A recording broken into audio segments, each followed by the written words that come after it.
सुप्रभात दोस्तों, कैसे हो आप लोग? बढ़िया। तो लास्ट क्लास में हमने आपको इंट्रोडक्शन टू ट्रिग्नोमेट्री का एक्सरसाइज 8.1 बताया था। तो आज हम शुरू करने जा रहे हैं इंट्रोडक्शन टू ट्रिग्नोमेट्री का एक्सरसाइज 8.2। इंट्रोडक्शन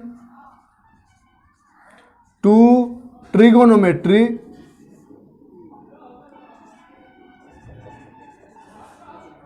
इसका हम आज आपको बताएंगे एक्सरसाइज 8.2। देखो, इस एक्सरसाइज में स्पेशली हमें क्या पढ़ना है? Trigonometrical ratio. क्या पढ़ना है? Trigonometric ratio. क्या मतलब इसका? जैसे साइन 30 की वैल्यू होती है 1/2, जैसे tan 60 डिग्री की वैल्यू होती है √3, जैसे cos 30 डिग्री की वैल्यू होती है √3/2। अब ये प्रॉब्लम बच्चों में अराइज होता है कि सर ये एक्सरसाइज में तो इजी है बनाना, क्योंकि tan 30 40 की अगर वैल्यू 45 की वैल्यू अगर हमें पता है तो हम आसानी से इस एक्सरसाइज को कर सकते हैं। लेकिन सर क्या करें, ये याद ही नहीं होता। तो आज हम आपको एक ऐसा बेस्ट ट्रिक बताएंगे जिसकी मदद से आपको याद नहीं करना पड़ेगा। जब एग्जाम में आपको 15 मिनट या 10 मिनट का एक्स्ट्रा टाइम मिलेगा, उसमें आप इस बेस्ट ट्रिक को बना लोगे और उससे आपको सारी ट्रिग्नोमेट्रिकल रेशियो मिल जाएगी। तो लास्ट क्लास में, ठीक है, तो वो बेस्ट ट्रिक बताते हैं, उसके बाद हम फिर एक्सरसाइज पे आ जाएंगे, जो एक्सरसाइज के क्वेश्चन होंगे। और एट ए टाइम जब हमें ये वैल्यू याद हो जाएगा तो एक्सरसाइज का क्वेश्चन करना हमारे लिए उतना ही ईजी हो जाएगा जितना पहली एक्सरसाइज थी। तो चलिए, इस चीज को समझने के लिए हम आपको एक तरीका बताते हैं कि कैसे याद करेंगे ट्रिग्नोमेट्रिकल रेशियो को। तो सबसे पहले आपको हमने लास्ट क्लास में 8.1 में ये तो समझा दिया था कि जो भी वैल्यू साइन थीटा की होगी उसका रेसिप्रोकल वैल्यू कोसेक थीटा का होगा। यानी अगर साइन 30 की वैल्यू 1/2 है तो कोसेक 30 डिग्री की वैल्यू 2/1 हो जाएगा। उसी तरह जो हमारे पास कॉस थीटा का वैल्यू होगा वो सेक थीटा उसका रेसिप्रोकल होगा, और उसी तरह जो टैन थीटा का वैल्यू होगा वो कॉट थीटा उसका रेसिप्रोकल होगा। इन तीन बातों को हमें ध्यान में रखना है। ठीक, अब हम ट्रिग्नोमेट्रिकल रेशियो बनाने का तरीका बताते हैं। सबसे पहले आप लिख लो 0, फिर लिख लो 1, फिर लिख लो 2, फिर लिख लो 3, फिर लिख लो 4। सिर्फ 4 तक लिखना है, 0 से स्टार्ट करना है। 0 1 2 3 4। अब इसके नीचे भी 4 लगा दो, इसके नीचे भी 4 लगा दो, इसके नीचे भी 4 लगा दो, इसके नीचे भी 4 लगा दो, इसके नीचे भी 4 लगा दो। 0/4 क्या हो जाएगी? 0। 1/4 इज 1/4। 2/4 इज 2 1 जा 2, 2 2 जा 4, 1/2। 3/4 इज 3/4। 4/4 इज 4 1 जा 4, 4 1 जा 4, 1। तो पहले आपने 0 1 2 3 4 लिखा, सबके डिनोमिनेटर में 4 डाला, जो कैंसिल आउट हो सकते थे उसको आपने कैंसिल आउट कर लिया। अब जो भी डिजिट आपके पास कैंसिल आउट करने के बाद आई है उसके ऊपर आप रूट लगा दो, उसके ऊपर आप रूट लगा दो, उसके ऊपर आप रूट लगा दो, उसके ऊपर आप रूट लगा दो, उसके ऊपर आप रूट लगा दो। अब देखो, 0 रूट के अंदर हो बाहर हो 0 ही वैल्यू होता है। 1 रूट से बाहर निकलेगा तो क्या बनेगा? 1। और 4 रूट से बाहर निकलेगा तो क्या हो जाएगा? 2। कोई दिक्कत है यहां तक? 1 रूट से बाहर निकलेगा तो 1 आ जाएगा, लेकिन 2 नहीं निकल सकता तो ये √2 रह जाएगा। इतना तो जानते हो आप। 3 बाहर नहीं निकल सकता तो रूट के अंदर रह जाएगा, लेकिन 4 बाहर निकल के 2 बन सकता है। ठीक है, और 1 बाहर निकल के 1 रह जाएगा। यानी पहले आपको 0/4 1/4 2/4 3/4 4/4 इसको कैंसिल करके 0 1/4 1/2 3/4 1, इसके ऊपर रूट लगा के फिर रूट को सॉल्व किया आपने, तो यहां से आपको 0 आ गया, 0 1/4 आ गया, 1/2 1/2 आ गया, 1/√2 √3/4 आ गया, √3/2 और 1 आ गया 1। यानी ये प्रैक्टिस आपको कर लेनी है। ये प्रैक्टिस अगर आपके अंदर हो गई तो आप देखो कितनी आसानी से आप किसी भी चीज का वैल्यू निकाल सकते हो। ये प्रैक्टिस किया आपने, इसको लिख लो। अब इस पार्ट को रहने देते हैं और ये सारी चीजें जो प्रैक्टिस की है उसको इरेज कर देते हैं। इसको आप स्क्रीनशॉट ले लो। अब हम ट्रिग्नोमेट्रिकल रेशियो का वैल्यू बता देंगे कि इसको उठाकर कहां पुट करना है और कैसे कैसे डिराइव करना है। आगे बढ़े, इरेज कर दे इसको। ठीक, अब यहां तक हमें वैल्यू मिल गई, ये सब चीज आपने स्क्रीनशॉट ले लिया और धीरे धीरे little little progress every minute adds up to big result. एकदम धीरे धीरे चीजों को समझोगे तो आप देखोगे कि आपको सारी चीजें आसान हो जाएगी और करते करते आपको याद भी हो जाएगी, ये ट्रिक भी भूलना पड़ेगा। इतना क्वेश्चन करोगे कि आपको ऑटोमेटिकली याद हो जाएगा। तो एक जगह लिख लो 0 डिग्री, एक जगह लिख लो 30 डिग्री, एक जगह लिख लो 45 डिग्री, एक जगह लिख लो 60 डिग्री और एक जगह लिख लो 90 डिग्री। यानी आपको क्लास 10th में सिर्फ 0 डिग्री, 30 डिग्री, 45, 60 और 90 के रिगार्डिंग ही बात करनी है। 0 डिग्री के नीचे लिख दो 0, 30 डिग्री के नीचे लिख दो 1/2 जो वैल्यू आपने सॉल्व करके लाई थी अभी, और 45 डिग्री के नीचे लिख दो 1/√2 और 60 डिग्री के नीचे लिख दो √3/2 और 90 डिग्री के नीचे लिख दो 1। ठीक है, यहां तक कोई दिक्कत? ये सारी बातें समझ पा रहे हो आप कैसे कैसे कर रहे हैं? अगर नहीं समझ में आएगा तो एक बार रिवाइंड करके देख लेना। अब ये वैल्यू उतार दी तो इसको इरेज कर देते हैं। अब देखो एकदम आसानी से आराम आराम से देखो, ये चीज समझ में आ गई तो उसके बाद कोई दिक्कत नहीं है। उसके बाद यहां पे लिख दो साइन थीटा, यानी यहां से आपको पता चला साइन 0 डिग्री की वैल्यू 0, साइन 30 डिग्री की वैल्यू 1/2, साइन 45 डिग्री की वैल्यू 1/√2, साइन 60 डिग्री की वैल्यू √3/2, साइन 90 डिग्री की वैल्यू 1। अब जो साइन थीटा की वैल्यू आई है उसका कॉस थीटा दूसरा निकालना है।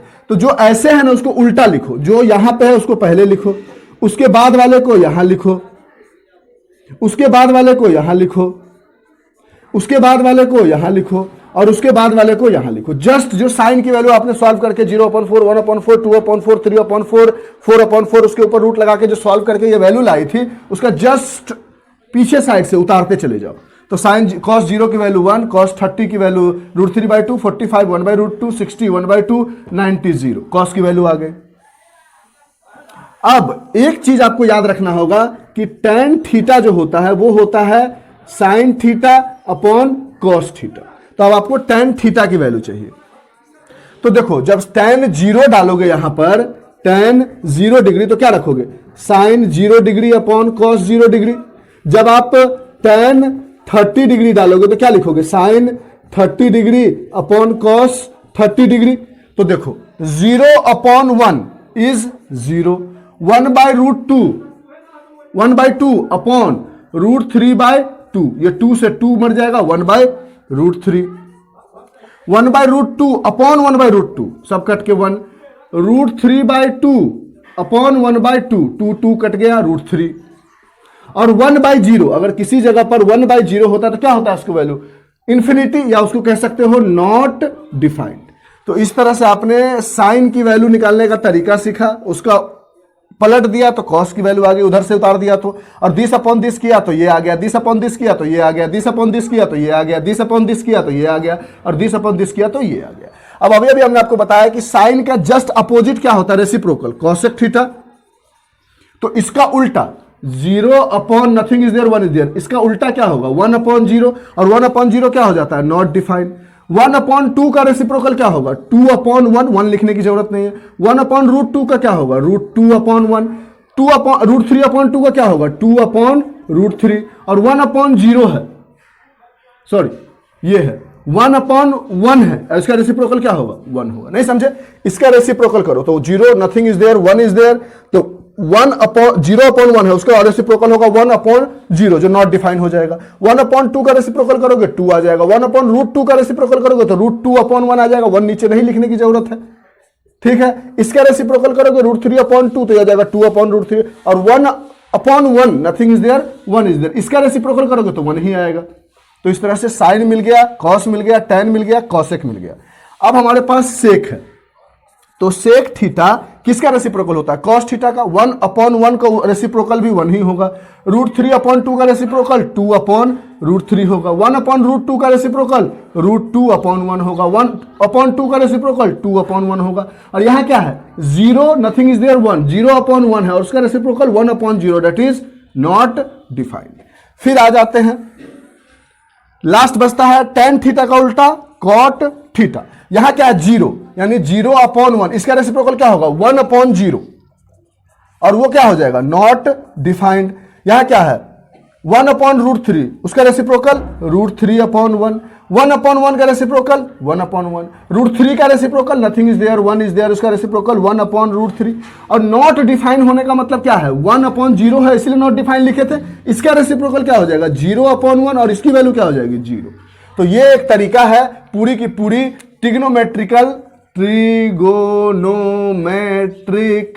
रेशियो को याद करने का। और ये अगर जिस बच्चे को समझ में आ गया और एक बार प्रैक्टिस कर लोगे, हम आपको समझा रहे थे ना तब तो इतना टाइम लग गया ना, जब आपको समझ में आ जाएगा तो दनादन फटाफट फटाफट फटाफट करके वैल्यू लिख लोगे आप, और सॉल्व करते करते आपको सारी वैल्यू याद भी हो जाएगी। तो इसको आप चाहो तो एनसीईआरटी बुक से क्रॉस चेक कर सकते हो, एक एक वैल्यू सही होगी, और बिना हमें याद किए हुए हमें भी याद नहीं है, याद है मतलब बहुत सारा प्रैक्टिस करते करते मेरे दिमाग में आ गया है, लेकिन ऐसे हम आप वैल्यू को भी निकाल सकते हैं। बोलो ये तरीका अच्छे से समझ में आया?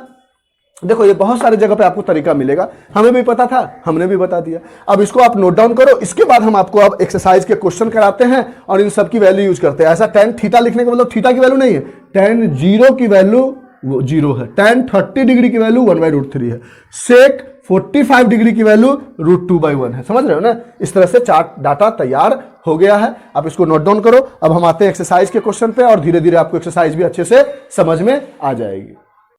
अब आते हैं एक्सरसाइज के क्वेश्चन पे 8.2 के। अब देखो आपने वैल्यू लिख ली होगी, अगर आपने वैल्यू नहीं लिखी है तो बुक निकाल लो, वैल्यू रख लो, हमें याद है तो हम यूज करेंगे डायरेक्ट, और उसके अकॉर्डिंग आपको हम क्वेश्चन बताते रहेंगे। पहला क्वेश्चन कहता है इवेल्युएट द फॉलोइंग, सिर्फ वैल्यू हमें पता होना चाहिए। पहला क्वेश्चन में है हमारे पास sin 60 degree cos 30 degree plus sin 30 degree cos 60 degree. Sin 60 degree की वैल्यू होती है √3/2, कॉस 30 डिग्री की वैल्यू होती है √3/2 प्लस साइन 30 डिग्री की वैल्यू होती है 1/2 और कॉस 60 डिग्री की वैल्यू होती है 1/2। इसको सॉल्व करोगे तो आ जाएगा 3/4 प्लस √3 इंटू √3 इज 3 और 2 into 2 is 4 plus 1 into 1 is 1, 2 into 2 is 4। इसका एलसीएम लोगे तो 4 is the LCM, 3 plus 1 is 4/4, cancelled, 1 is the answer. पहला कंप्लीट। दूसरा में कहता है 2, देख रहे हो वैल्यू अगर याद है आपको तो कितना आसानी से हो जाएगा। 60 डिग्री की वैल्यू पता होना चाहिए, √3/2 होता है, समझ रहे हो ना। कॉस 30 डिग्री की वैल्यू पता होना चाहिए कि √3/2 होता है, उसका रेसिप्रोकल, वो आपको प्रैक्टिस से आ जाएगा, या तो एग्जाम के आप लास्ट पेज में जब भी एग्जाम दे रहे होंगे तो लास्ट पेज में रफ में जल्दी से बना लोगे आप। दूसरा क्वेश्चन में कहता है 2 tan square 45 degree plus cos square 30 degree minus sine square 60 degree. 2 tan की 45 की वैल्यू होती है 1 और इसका स्क्वायर है, प्लस कॉस 30 डिग्री की वैल्यू होती है √3/2 और इसका स्क्वायर है, माइनस साइन 60 डिग्री की वैल्यू होती है √3/2 और इसका स्क्वायर है। देखो तो √3/2 का स्क्वायर, √3/2 का स्क्वायर, प्लस माइनस खत्म हो गया। ये 1 का स्क्वायर इज 1 और 2 into 1 is 2, 2 is the answer. तो देखो कितना आसानी से फर्स्ट और सेकंड दोनों बन गया। अब आते हैं क्वेश्चन नंबर, इसके थर्ड पार्ट पे, इरेज कर दे इसको। हाँ, ऐसा मत समझना कि आप देखो जैसे थर्ड पार्ट बताएंगे तो थोड़ी थोड़ी गलती से भी आपको 0 नंबर मिल सकते हैं इसमें, क्योंकि इतना इजी है कि इसको आपको सटीक तरीके से बनाना होगा। क्या मतलब सर इसका? देखो इसका थर्ड पार्ट जब बनाएंगे तो आपको समझ में आ जाएगा। थर्ड पार्ट में हमारे पास है cos 45 degree upon sec 30 degree plus cosec 30 degree. cos 45 degree की वैल्यू होती है 1/√2 upon sec 30 degree value, cos 30 degree की वैल्यू होती है √3/2, तो सेक का उसका उल्टा 2/√3 plus cosec 30 degree, sine 30 degree की वैल्यू होती है 1/2, तो कॉसेक इसका उल्टा 2/1। अब इसको सॉल्व करते हैं तो यहां से हमें मिला 1/√2 अपॉन 2/√3 प्लस 2/1। अब नीचे में एलसीएम लोगे, 1/√2 तो एज इट इज रह जाएगा, नीचे में जब आप एलसीएम लोगे तो एलसीएम क्या हो जाएगा √3, और ये √3 इंटू √3 डिवाइड √3 1 और into 2 is 2 plus 1 divide √3 is √3 और 2 तो 2√3। अब जब ये पूरा ऊपर चला जाएगा और ये दोनों मल्टीप्लाई हो जाएगा तो यहां से आपको क्या मिलेगा, √3 upon √2, 2 plus 2√3।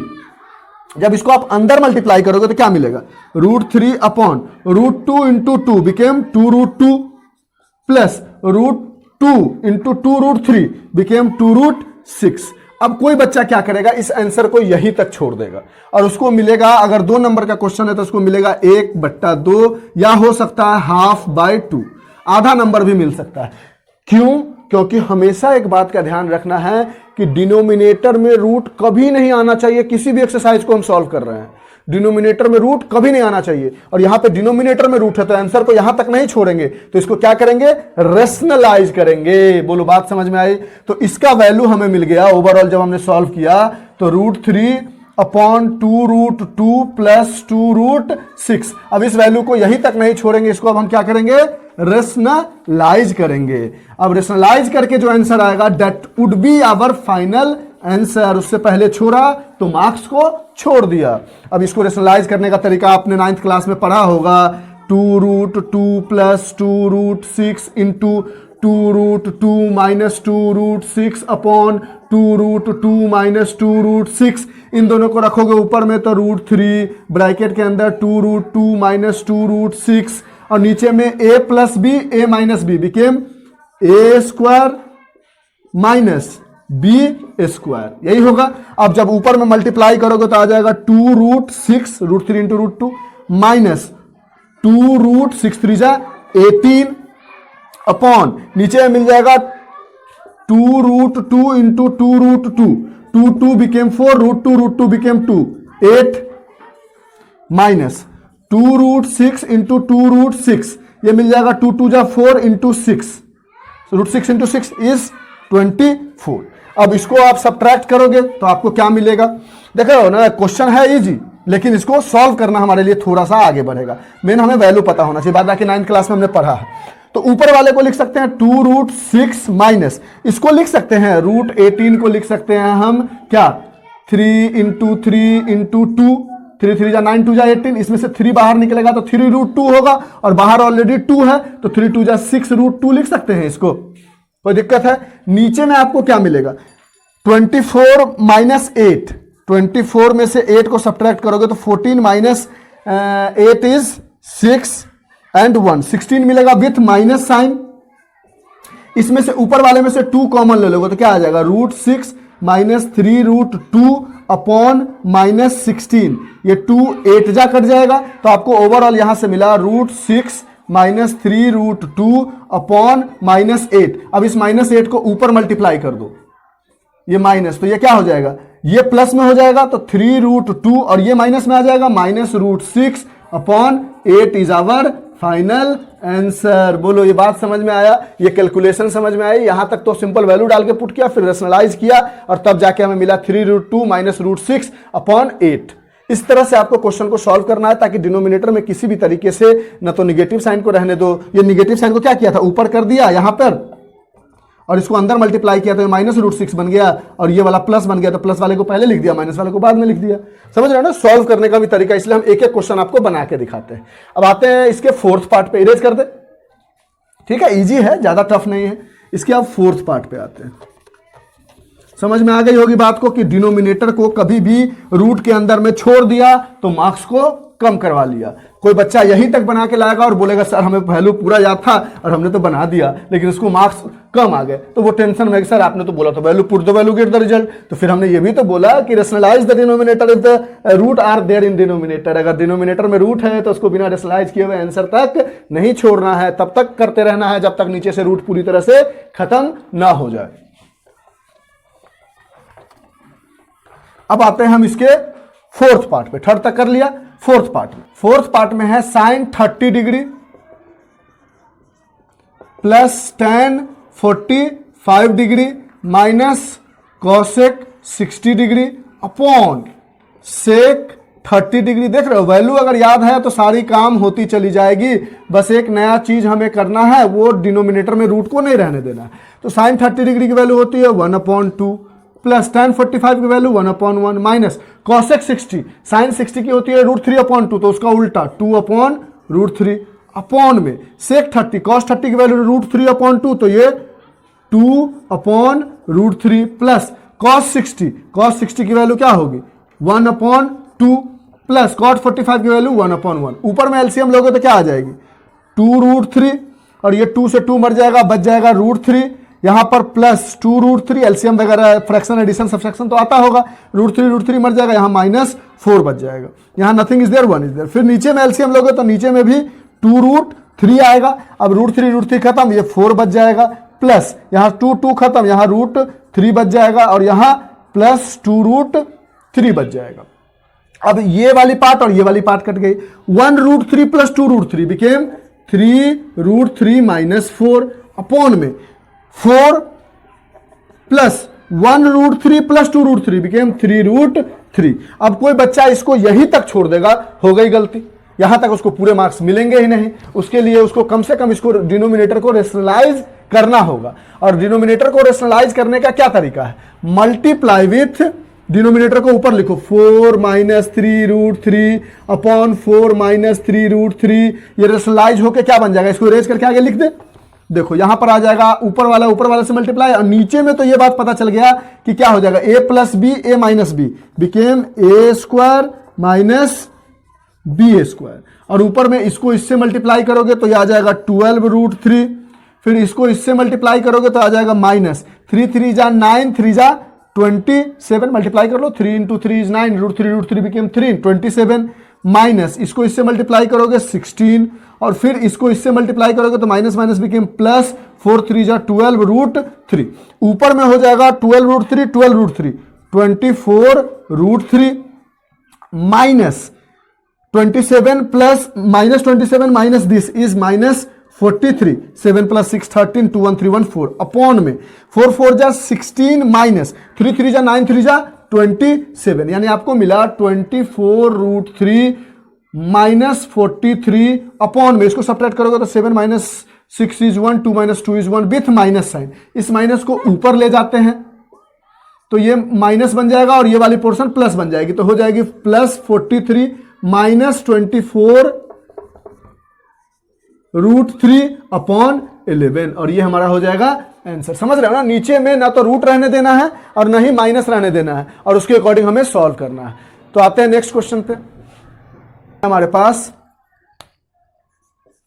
5 cos square 60 degree, तो 5 cos 60 डिग्री की वैल्यू होती है 1/2 का square plus 4 sec square 30 degree, cos 30 की वैल्यू होती है √3/2, तो sec की वैल्यू हो जाएगी 2/√3 का square minus tan square 45 degree, और tan की वैल्यू होती है 145 की और 1 का square upon sin square 30 degree, sin 30 की वैल्यू होती है 1/2 का square plus cos square 30 degree, और cos की वैल्यू होती है √3/2 का स्क्वायर।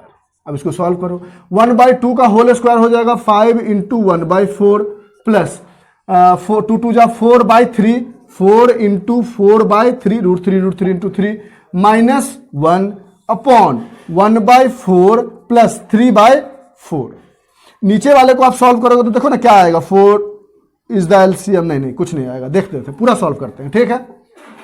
हाँ ठीक है सॉरी, यहाँ 4 आएगा ना, वही तो हम भी सोच रहे थे, यहाँ 1/4 हो जाएगा ना, इसका एलसीएम लोगे तो 4 इज द एलसीएम हो जाएगा, 1 + 3 इज 4/4 इज 1, यानी डिनोमिनेटर पूरी तरह से 1 हो गया, इसको कर दे, समझ गया हो, यानी डिनोमिनेटर में पूरी तरह से 1 आ गया और नीचे लिखने की जरूरत है नहीं, खत्म हो गया। अब ऊपर में बचा, ऊपर में क्या बचा 5/4 प्लस 16/3 माइनस 1/1, एलसीएम लोगे 4 3 जा 12 इज द एलसीएम, 4 3 जा 5 3 जा 15 प्लस 3 4 जा 16, 4 जा 64 माइनस 12, 1 12 जा 12। अब इन दोनों को ऐड करोगे तो 9 and 6 1 7 माइनस 12/12, इसको सॉल्व करोगे तो 9 - 2 इज 7 and 7 - 1 इज 6/12, तो आंसर इज 67 7 and 6, 67/12। तो ये फर्स्ट पार्ट का क्वेश्चन 1 to 5 तक कंप्लीट होता है। अब आप इसको नोट डाउन करो, फिर हम आते हैं क्वेश्चन नंबर सेकेंड पार्ट पे। और आपने देखा कि अगर आपको वैल्यू सारी चीजें याद है तो क्वेश्चन करना आपके लिए कितना। अब आते हैं क्वेश्चन नंबर सेकेंड में। देखो क्वेश्चन नंबर सेकेंड में ऑप्शंस गिवन है, कहता है choose the correct option and justify your answer. Option पे आपको ध्यान नहीं देना है। पहला क्वेश्चन में हमारे पास है पहले क्वेश्चन बना लो। कहता है 2 tan 30 degree upon 1 plus tan square 30 degree, वो किसके बराबर होगी? sin 60 के, cos 60 के, tan 60 के, sin 30 के, वो बाद में क्रॉस चेक करते हैं। पहले इसको सॉल्व करके आंसर लाते हैं। तो इसको जब हमने सॉल्व किया तो 2 tan 30 डिग्री की वैल्यू होती है 1/√3 the whole upon 1 plus tan 30 की वैल्यू 1/√3, बट tan स्क्वायर है तो इसका स्क्वायर कर दिया। यहां से मिला 2/√3 upon 1 plus 1/3, nothing is there, 1 is there, यही मिला कुछ। देखो 1/√3 को लिखोगे तो 1 स्क्वायर इज 1, √3 स्क्वायर इज 3।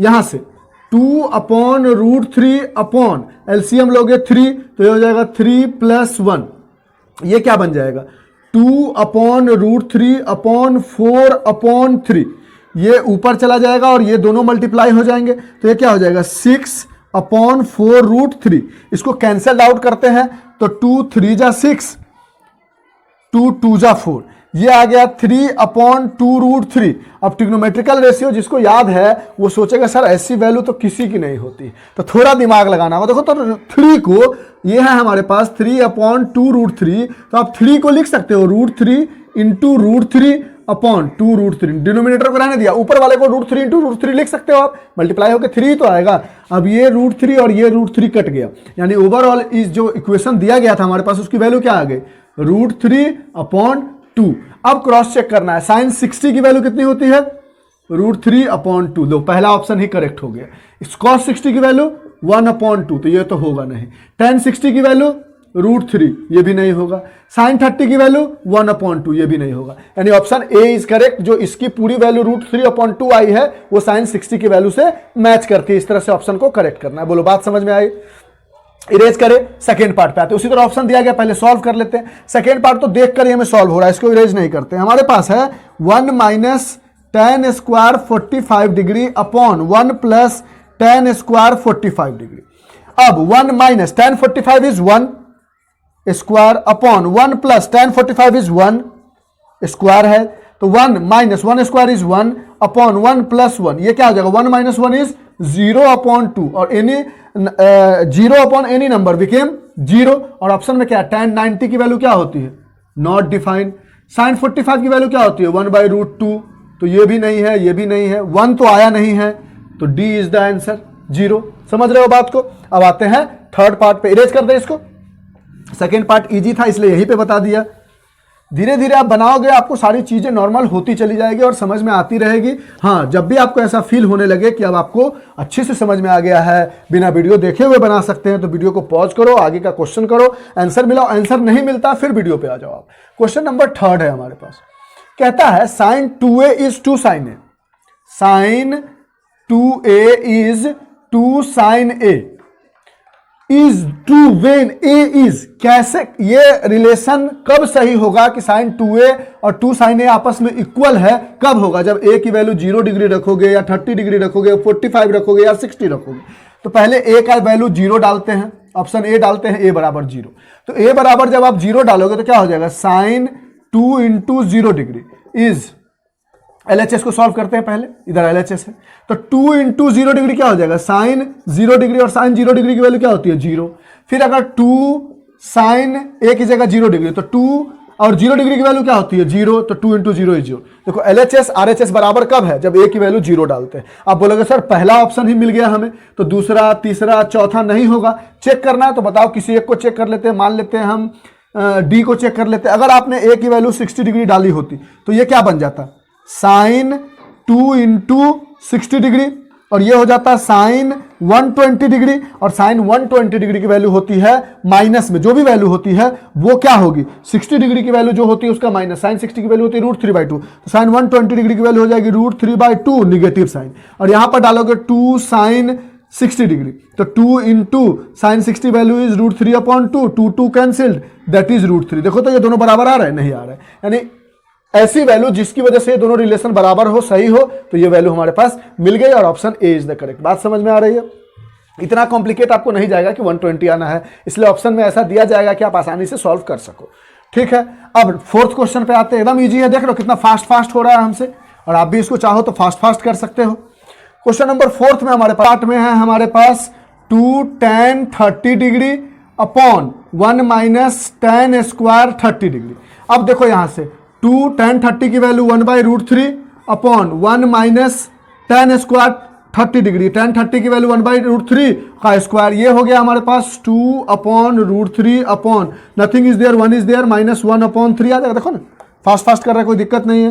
ये हो जाएगा 2/√3 अपॉन 3 इज द एलसीएम 3 - 1, ये हो जाएगा 2/√3 अपॉन 2/3, ये इससे और ये इससे मल्टीप्लाई होगा तो मिल जाएगा आपके पास 6/2√3।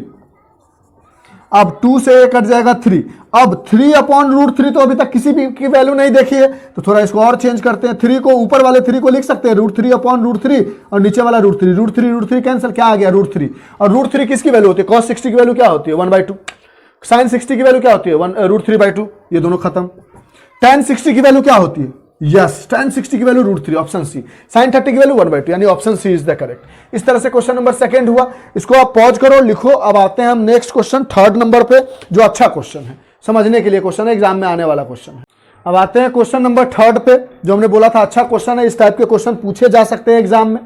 तो क्वेश्चन नंबर थर्ड में देखो क्या दिया गया है। If tan a + b is tan√3, tan a + b is √3, ठीक है। दूसरा हमारे पास दिया गया tan a - b इज 1/√3। कहता है a + b की वैल्यू 0 से लेके 90 के बीच में होनी चाहिए, 90 तक चलेगा। a हमेशा b से बड़ा होना चाहिए, तो a और b की वैल्यू बताइए। तो इन सब कंडीशन को छोड़ते हैं और इसको सॉल्व करते हैं, ऑटोमेटिकली सारी कंडीशन फुलफिल हो जाएगी अगर हमने सही तरीके से सॉल्व किया तो। यहां से हमारे पास है tan a + b is tan√3। tan की कब वैल्यू होती है? जब 60 डिग्री होता है। तो यहां लिख सकते हो tan 60 डिग्री, यानी ये जो एंगल, ये दोनों बराबर होने का मतलब है कि a + b की वैल्यू 60 डिग्री के बराबर होगा। यानी यहां से a + b की वैल्यू 60 डिग्री के बराबर होगा ना, तभी तो ये दोनों इक्वेशन बराबर होंगे। और यहां से tan a - b is 1/√3। tan में कब वैल्यू होती है? tan ही क्यों देख रहे हो? क्योंकि tan में दिया गया, साइन में दिया था तो साइन में वैल्यू खोजते, तो वो ऐसा वैल्यू दिया था जो साइन के अंदर इंक्लूड होता। तो tan में 1/√3 कितना होता है? tan 30 degree. यहां से लिख सकते हो, यानी a - b की वैल्यू 30 डिग्री होना चाहिए, तभी तो दोनों बराबर होंगे, 30 डिग्री। अब देखो कितना इजी हो गया, दो इक्वेशन मिल गया, दोनों को ऐड कर दो, फर्स्ट प्लस सेकेंड। फर्स्ट को लिखो a + b इज 60 डिग्री और सेकेंड को लिखो a - b इज 30 डिग्री। यहां से आपने देखा b और b कट गया, ये हो गया 2a इज 90 डिग्री, तो a is 90 degree upon 2 that is 45 degree. अब किसी इक्वेशन में a की वैल्यू पुट करो, 45 degree minus b is 30 degree minus b is 30 degree minus 45 degree that is -b is -15 degree. 10 - 5 is 5, sorry 5 - 0 is 5, 4 हाँ minus minus cancel, b is 15 degree. यानी a की value आई है 45 degree और b की value आई है 15 degree. कहता है a बड़ा होना चाहिए, है बड़ा, b छोटा है। a + b दोनों को ऐड करोगे तो कितना होगा? 5 5 10 4 1 60 डिग्री, 0 और 90 डिग्री के बीच में है। तो क्वेश्चन नंबर थर्ड समझ में आया, इजी था। इस तरह के क्वेश्चन को इसी तरीके से करना है और एक क्वेश्चन इस तरह से आने के बहुत बहुत बहुत चांसेस है। इसको लिखिए। अब इसके बाद इस एक्सरसाइज का last question true and false, और हमने जैसा आपसे प्रॉमिस किया था कि पिछली वाली एक्सरसाइज का जो ट्रू और फॉल्स है वो इसी एक्सरसाइज में बता देंगे, तो इस क्वेश्चन के बाद हम उसी को डिक्टेट कर देंगे और that is all about exercise 8.1 and 8.2। उसके बाद फिर 8.3 पे आएंगे। इरेज कर दे इसको। हाँ देखो, अब हम वीडियो बना रहे हैं, अगर एक्सरसाइज को सॉल्व कर रहे हैं तो हम ये जानते हैं कि हाँ एक चीज और, हम ये जानते हैं कि ये बार बार देखा जाएगा, तो जो रिलेटेड पोर्शन है 2020 वाले बच्चों के लिए वो अपना रिलेटेड पोर्शन छोड़ के पढ़ना। अब यहाँ पे tan a - b था, यहाँ पर होता अगर sin a - b इज मान लो √3/2, तो क्या बोलते √3/2 कब होता है? जब कि sin 60 डिग्री होता है, यानी a - b की वैल्यू क्या हो जाती है? 60 डिग्री। यानी जो दिया जाएगा उसके अकॉर्डिंग ही से लगाएंगे। यहाँ साइन है तो साइन का वैल्यू खोजेंगे, tan है तो tan का खोजेंगे। ऐसा नहीं कि साइन का tan का cos, ऐसा खोजेंगे तो गलती हो जाएगा। कहने का मतलब समझ रहे हो? वेरी ट्रू और फॉल्स में पहला क्वेश्चन है बताइए ट्रू है या फॉल्स है कि साइन ए प्लस बी, और तो मान लो अपने मन से रैंडम ए को आप 30 डिग्री ले लो और बी को आप मान लो आपके मन में जो आता है वो ले लो, ऐसा लो कि वो जीरो, दोनों को जोड़कर 0, 30, 45, 60, 90 ऐसा बने, या दोनों इंडिविजुअल सॉल्व करके वैल्यू वाली वैल्यू हो। ऐसा नहीं कि 10 डिग्री 20 डिग्री ऐसा पढ़ा नहीं है हमने। तो एक 30 ले लेते हैं और एक मान लो 60 डिग्री ले लेते हैं। तो sine A plus B that is 30 degree plus 60 degree became sine 90 degree, और साइन 90 डिग्री की वैल्यू होती है 1, और इधर निकालोगे तो sine 30 degree plus sine 60 degree, ये होता है 1/2 प्लस ये होता है √3/2। इसको सॉल्व करोगे 1 प्लस √3, 1 प्लस √3, क्या ये दोनों बराबर है? यानी ये कंडीशन गलत है, यानी ये फॉल्स है। बात समझ रहे हो? इस तरह से कोई भी वैल्यू ले लेते हैं आप कहते हैं नहीं सर ए की जगह हम 45 डिग्री ले लेते हैं और बी की जगह मान लो हमने 0 डिग्री ले लिया, फिर भी आप क्रॉस चेक कर लोगे तो नहीं आएगा ऐसा वैल्यू। देखो 0 डिग्री की वैल्यू 0 हो जाएगी, 45 की वैल्यू 1/√2 हो जाएगी, ये 0 तो बच जाएगा 1/√2। यहाँ पे 45 प्लस 0 डिग्री क्या हो जाएगा? Sine A plus state whether the following are true, A plus B 45 plus ये क्या बच जाएगा? देखो ना, नहीं समझ पा रहे हो? ए को आपने 45 ले लिया और बी को आपने 0 ले लिया, तब तो ये कंडीशन सही लग रहा है हमें। देखो तो जरा, sine 45 plus 0 degree state whether the following are true और फॉल्स। अच्छा नहीं, देखो कहीं कहीं सही है, हाँ ठीक है। अगर कोई बच्चा बोलेगा कि ए की जगह हमने 45 ले ली और बी की जगह 0 ले ली, तो बोलोगे 45 प्लस 0 डिग्री ये क्या हो जाएगा? साइन 45 डिग्री और इसकी वैल्यू हो जाएगी 1/√2, और यहां पर क्या है? साइन 45 डिग्री और साइन 0 डिग्री बीच में प्लस है, तो 45 की वैल्यू 1/√2 और 0 डिग्री की वैल्यू 0 दैट इज 1/√2। तो बोलोगे सर इस कंडीशन के लिए तो सही है। हाँ, किसी किसी कंडीशन पर सही है, लेकिन ये हर जगह अप्लीकेबल हो। जब देखो, जब दो चीज दिया गया हो श्योर शॉर्ट तो उसमें गलती ढूंढते हैं, और जब जो चीज पूछ रहा हो तो उसमें सही ढूंढते हैं। अगर ये पूछता है कि ये किस कंडीशन पर ये दोनों बराबर होंगे, तो कंडीशन ये होना चाहिए। क्या ये हर कंडीशन पे बराबर है? ऐसा लिया तो बराबर नहीं है, ऐसा लिया तो बराबर है, यानी कहीं कहीं गलत है, कहीं कहीं सही है। सिर्फ यही कंडीशन होगा, ऐसा कंडीशन जहां पर एक एंगल 0 डिग्री होगा, तभी जाकर ये दोनों कंडीशन सेटिस्फाइड हो पाएगी। अगर हमने 0 के अलावा कोई और एंगल कंक्लूड कर लिया एक को, तो वो सेटिस्फाइड नहीं हो पाएगी, जैसे ये कंक्लूड किया था, और ये वैल्यू सही नहीं हो पाएगी। तो यानी ये हर कंडीशन के लिए सही नहीं है, यानी ये फॉल्स है। कोई भी चीज दी जाती है वो हर कंडीशन के लिए सही होना चाहिए, और ये गिवन है तो हम गलत वाला कंडीशन ढूंढेंगे कि जहां पे ये गलती आ जाए तो ये गलत हो जाएगा। समझ रहे हो ना बात को? हाँ, ये पूछता कि ये कंडीशन कब ट्रू है, तो आंसर ये हो जाता, या एक को 60 एक को 0, या एक को 90 एक को 0, कोई एक को 0 ले लोगे तो काम बन जाएगा। तो उस पर कंडीशन सही है, लेकिन किसी भी कंडीशन पे ये सही नहीं है, यानी ओवरऑल ये क्या हो गया? फॉल्स हो गया। समझ रहे हो बात को?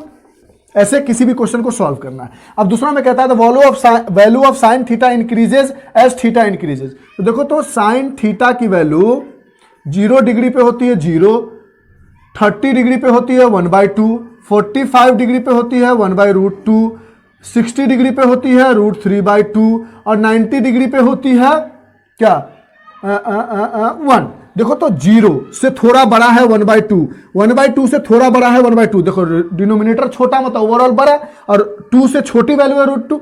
यहां पर इससे थोड़ा बड़ा है ये, और इससे थोड़ा बड़ा है ये। यस, इट इज ट्रू, सही बात है। वैल्यू हमें याद है और हमने वैल्यू को चेक किया तो देखा जैसे जैसे थीटा एंगल बढ़ता है साइन थीटा की वैल्यू बढ़ती है। नेक्स्ट में बोलता है क्या ये सेम चीज कॉस थीटा के साथ है? तो कॉस थीटा की वैल्यू देखो 0 डिग्री पे 1, इसका उल्टा होता है √3/2, 1/√2, 1/2, 0, यानी ये थीटा बढ़ने पर वैल्यू घटती है और ये बोल रहा है इंक्रीज करती है, तो ये फॉल्स हो गई। इसका अगर ट्रू स्टेटमेंट दोगे तो बोलोगे डिक्रीजेज। यहां पे क्या बोलोगे? Cos theta decreases when theta increases, तब जाके ट्रू होगा। अब कहता है sine theta is equal to cos theta for और वैल्यू ऑफ थीटा। बिल्कुल नहीं। अगर आपने साइन 30 डिग्री की वैल्यू निकाली तो ये कितना आएगा? 1/2, और कॉस 30 डिग्री की वैल्यू निकाली तो ये कितना आएगा? √3/2। क्या सब जगह पर theta sine theta cos theta बराबर है थीटा के लिए? नहीं, ये भी फॉल्स। अब लास्ट में कहता है cot A is not defined for A equal to 0। तो अभी आपने वैल्यू पढ़ा था कॉट ए, यानी कॉट 0 डिग्री क्या होता है? देखो tan 0 डिग्री होता है 0, तो इसका reciprocal 1/0 that is not defined. बात समझ रहे हो? जैसे tan थीटा की वैल्यू होती थी हमारे पास sin theta upon cos theta, तो उसी तरह कॉट थीटा की वैल्यू क्या हो जाएगी? इसका reciprocal cos theta upon sin theta. यानी cos 0 degree upon sin 0 degree. Cos 0 degree की वैल्यू होती है 1 और साइन 0 डिग्री की वैल्यू 0। 1/0 इज नॉट डिफाइंड, यानी ये भी ट्रू है। तो इस तरह से इस एक्सरसाइज के सारे क्वेश्चन आपको समझ में आए होंगे। अब हम आते हैं जो पिछले एक्सरसाइज का एक क्वेश्चन बच गया 11 ट्रू और फॉल्स, उसको समझाते हैं। That is all about today class. आते हैं एक्सरसाइज 8.1 के जो 11th क्वेश्चन बचा हुआ था उस पे। कहता है state whether the following are true और false, justify your answer. Answer को भी जस्टिफाई कीजिए। पहला क्वेश्चन में कहता है कि the value of tan a is always less than 1। अब tan थीटा का वैल्यू अभी हमने आपको पढ़ाया 8.2 के एक्सरसाइज में, इसलिए हमने इस क्वेश्चन को 8.2 के अकॉर्डिंग 8.1 का था लेकिन 8.2 में बता रहे हैं। tan थीटा की 0 डिग्री की वैल्यू क्या थी 0, 30 डिग्री की वैल्यू क्या थी 1/√3, 45 डिग्री की वैल्यू क्या थी 1, 60 डिग्री की वैल्यू क्या थी √3 और 90 डिग्री की वैल्यू क्या थी नॉट डिफाइंड। देखो तो √3 की वैल्यू होती है 1.7321, ये 1 है। कहता है हमेशा 1 से छोटा होना चाहिए, ऐसा बात होगा फॉल्स। 1 से बड़ा भी हो सकता है और 1 भी हो सकता है। तो रीजन समझ में आ गया, ये लिख दोगे कि value of 10 30 45 is 1 and 60 is √3 that is greater than 1 and equal to 1, so it is not correct. दूसरा कहता है सेक ए इज 12/15। एक ट्राइंगल बना लो ए बी सी। ए के अकॉर्डिंग बेस ये होगी और परपेंडिकुलर ये होगी और हाइपोटेनियस तो यही होगी। सेक ए इज हाइपोटेनियस अपॉन बेस, क्यों? क्योंकि cos A is base upon hypotenuse. तो हाइपोटेनियस क्या है 12 सेंटीमीटर या 12 के मानने के लिए हमने कहा था पिछले एक्सरसाइज में, और बेस क्या है 5 के। इसका और इसका माइनस निकालोगे तो 144 के स्क्वायर माइनस 25 के स्क्वायर करोगे तो 14 माइनस 9 एंड 1 ये आ जाएगा √11 के 119 के बाहर आ जाएगा। हाँ तो पॉसिबल है, देखो हमने निकाला है पाइथागोरस थ्योरम से। तो देखो ना हाइपोटेनियस सबसे बड़ा है, √11 के 12 का स्क्वायर से तो कम है क्योंकि 12 वो √114 होता है और ये कम है, यानी ये चीज सही है कि हाँ सेक की वैल्यू 12/5 हो सकती है। और इसलिए भी हो सकती है क्योंकि एक ट्रायंगल में हाइपोटेनियस सबसे बड़ा होता है और हाइपोटेनियस सबसे बड़ा है भी, उसके बाद बेस परपेंडिकुलर उससे छोटा है, तो इसलिए ये वैल्यू सही है। हाँ कोई एंगल के लिए ये वैल्यू हो सकती है सेक की। बोलो ये बात समझ में आई, कोई कंफ्यूजन? तीसरा में कहता है, यानी दूसरा वाला क्या हो गया ट्रू हो गया। अब तीसरा पार्ट में कहता है दी एब्रिविएशन, ये 8.1 का 11th नंबर क्वेश्चन है, इसलिए कंफ्यूज मत करना कि 8.2 में 11th कहां है सर, आपने तो 8.2 में डाल दिया। कहता cos a is the abbreviation used for cosecant of angle A. एक बात समझ लो, साइन के लिए जो एब्रिविएशन यूज करते हैं वो यूज करते हैं साइन, SINE। कॉस के लिए जो एब्रिविएशन यूज करते हैं वो यूज करते हैं कोसाइन। tan के लिए जो एब्रिविएशन यूज करते हैं हम वो यूज करते हैं टेंजेंट। कॉस का उल्टा होता है, साइन का उल्टा होता है कॉसेक, और कॉसेक के लिए एब्रिविएशन यूज करते हैं कॉसकेंट। कॉस का उल्टा होता है साइन सेक, और सेक के लिए एब्रिविएशन यूज करते हैं सेकेंट। और टेन का उल्टा होता है कॉट, और कॉट के लिए एब्रिविएशन यूज करते हैं कोटेंजेंट। यानी ये एब्रिविएशन यूज करने का तरीका है। साइन के लिए साइन, कोस के लिए कोसाइन, टेन के लिए टेंजेंट, कॉसेक के लिए कॉसकेंट, सेक के लिए सेकेंट और कॉट के लिए कोटेंजेंट। तो कहता है कॉस के लिए कॉसकेंट यूज करेंगे ना, कॉसकेंट तो कॉसेक के लिए यूज करते हैं, कॉस के लिए कोसाइन यूज करते हैं, यानी ये भी फॉल्स हो गया। ये पार्ट लिख लो आप, कभी कभी पूछ दिया था कि एब्रिविएशन यानी साइन को दूसरे तरीके से क्या कह सकते हैं, कॉस को दूसरे तरीके से क्या कह सकते हैं, ये आप लिख लो, नोट डाउन कर लो, ठीक है। अब कहता है cot A is the product of cot and A. Cot A का मतलब ये कह रहे हैं कॉट इनटू ए, ऐसा थोड़ी होता है, ये इसके बिना तो ये just cot is not, it is not answerable, इसका कोई मतलब ही नहीं है, no meaning, no meaning. Cot लिख दिया, इसका कोई मीनिंग ही नहीं है। कॉट के साथ थीटा लगाओ या कॉट के साथ ए लगाओ या कॉट के साथ बी लगाओ, तब जाके इसका मीनिंगफुल बन पाता है। Cot theta, cot A, cot 90, cos 60, यानी ये प्रोडक्ट तो नहीं है, बिल्कुल नहीं है, ये भी फॉल्स है। ये दोनों मिलकर ही एक मीनिंगफुल वर्ड बनता है, ऐसे कोई मीनिंग ही नहीं है। अब कहता है sine theta is 4/3 for some angle theta. इस क्वेश्चन को करते हैं। अब देखो इस क्वेश्चन को अगर आपने सेकेंड एक्सरसाइज पढ़ा होगा तो साइन थीटा की अभी वैल्यू याद किया आपने, 0 डिग्री पे 0, 30 डिग्री पे 1/2, 45 डिग्री पे 1/√2, 60 डिग्री पे √3/2 और 90 डिग्री पे 1। तो आपने देखा कि इसकी वैल्यू 1 से छोटी है, इसकी भी वैल्यू 1 से छोटी है, इसकी भी वैल्यू 1 से छोटी है। √3 इज 1.7321/2। इसको भी डिवाइड करोगे तो 1 से छोटा होगा और 90 की वैल्यू 1, यानी साइन की वैल्यू जो है वो मैक्स टू मैक्स -1 से 1 तक ही लाई कर सकता है, इससे बड़ा हो ही नहीं सकता। और 4/3 कहीं ना कहीं 1.33 करके आ रहा है। और हमने देखा कि साइन की वैल्यू जब हमने चार्ट को देखा निकालकर, जो सर ने समझाया था, तो उसमें या तो 1 से छोटा है या 1 है, 1 से बड़ा कोई वैल्यू नहीं है। तो इसका जस्टिफिकेशन क्या हो जाएगा? Sine theta is 4/3 that is greater than 1 and the value of sine in never be greater than 1, either it is equal to 1 और इट इज लेस देन 1। तो यानी ये भी फॉल्स हो जाएगा। बोलो, अब सेकेंड एक्सरसाइज बताने के बाद जो इसको समझाया तो चीजें आसान हो गई, इसलिए हमने आपको बोला था कि इस क्वेश्चन को सेकेंड एक्सरसाइज के बाद समझाएंगे। तो आप इसको नोट डाउन कर लो अच्छे से, आपको समझ में भी आया होगा। रीजन अपने मन से बना के लिख लेना जो हमने आपको बोला है। तो अगर आपको अच्छा लगा तो bye, have a nice day, enjoy. Next class में पढ़ते हैं एक्सरसाइज 8.3। बाय। अब इसको नोट डाउन कर लेना, अच्छे से लिख लेना, कोई भी डाउट होगा तो कमेंट बॉक्स में कमेंट कर लेना।